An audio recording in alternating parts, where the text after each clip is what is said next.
One man convinced investors that renting desks was worth $47 billion. By the time they realized what he was really selling, it was too late. This is the story of Adam Neumann and WeWork, a company that promised to revolutionize not just how we work, but how we live, think, and exist as human beings. What started as shared office spaces became something far darker, a corporate cult that nearly fooled the entire world. You're about to discover how charisma, delusion, and billions of dollars created one of the most spectacular business failures in history. The genesis of a vision. In 2010, Adam Neumann was a failed entrepreneur with a thick Israeli accent and an even thicker ego.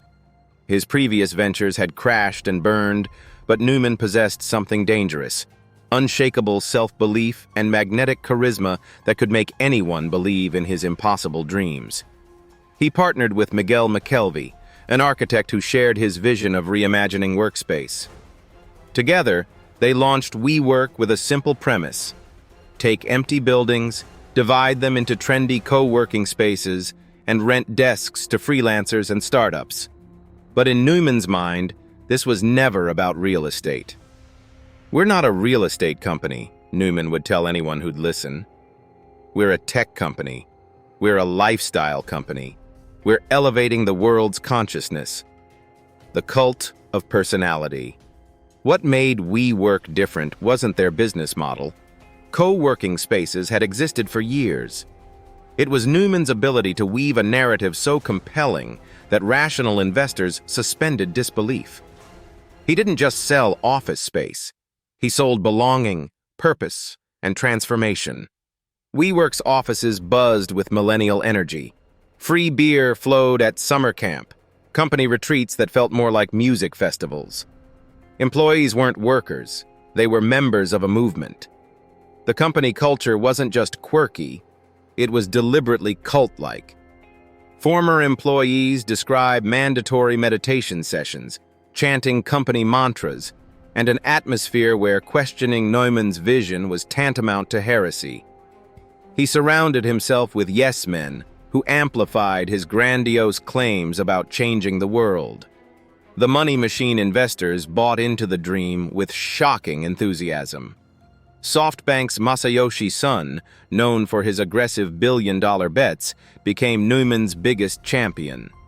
Round after round of funding poured in, $4.4 billion, then $20 billion in valuation, eventually reaching that mythical $47 billion peak. The numbers should have been red flags. WeWork was burning through millions monthly while masquerading losses as community-adjusted EBITDA, a made-up metric that removed most expenses from their calculations. Traditional real estate companies traded at modest valuations, but WeWork demanded tech company multiples for what was essentially a glorified landlord business. Cracks in the foundation. Behind the glossy marketing and kombucha on tap, WeWork was hemorrhaging money at an unprecedented rate. The company lost $1.9 billion in 2018 alone, while revenues were just $1.8 billion. For every dollar they made, they spent more than $2. But the real problems ran deeper than finances. Neumann's behavior became increasingly erratic and megalomaniacal. He made bizarre decisions, purchasing a wave pool company, launching an elementary school, trademarking the word "we," and then selling it back to WeWork for $5.9 million of shareholder money. Stories emerged of Neumann's personal excess: private jets, multiple homes, and a lifestyle funded by company resources. He smoked marijuana on flights, made impulsive firing decisions, and treated WeWork like his personal kingdom rather than a public company. The unraveling begins. In early 2019, WeWork announced plans for an initial public offering. This meant opening their books to public scrutiny for the first time. What investors found was shocking. The IPO prospectus revealed the true extent of WeWork's financial chaos: massive losses, no path to profitability, questionable governance, and concerning conflicts of interest. Neumann controlled the company through special voting shares, essentially making him a dictator accountable to no one. Wall Street analysts began asking uncomfortable questions. How was this different from other real estate companies? Where was the technology? How could they justify their valuation when similar companies traded for fractions of WeWork's asking price? Media investigations uncovered more disturbing details: the company's toxic culture, Neumann's personal enrichment at shareholder expense, and the growing disconnect between WeWork's stated mission and reality. The dam break's public perception shifted overnight. What had been seen as visionary leadership was reframed as reckless incompetence. Neumann's charisma, once an asset, became a liability as investors realized they'd been sold a fantasy. Major investors pulled out.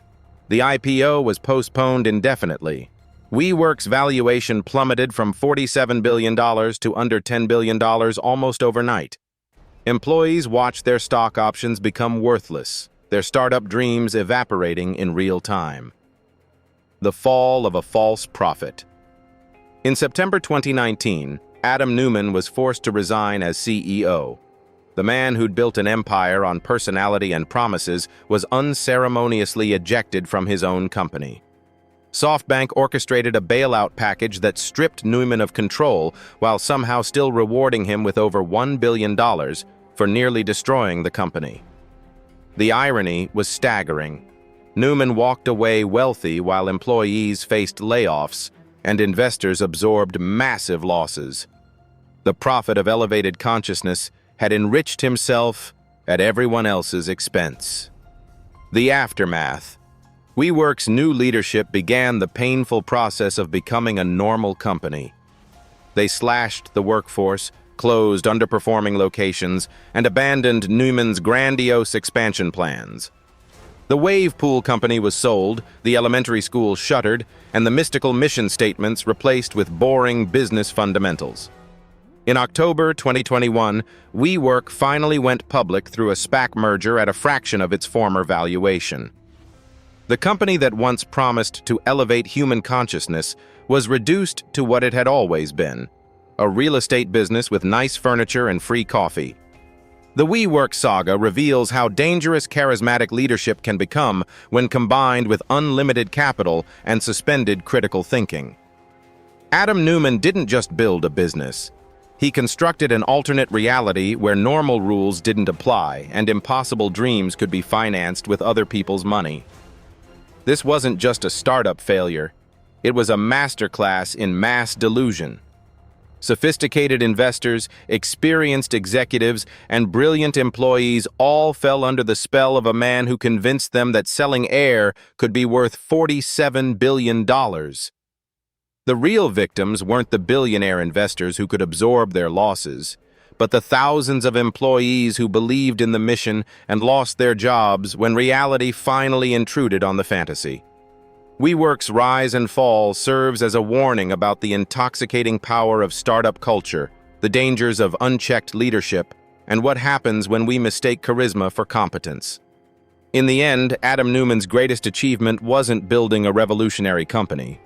It was proving that with enough confidence and the right story, you really can sell people anything.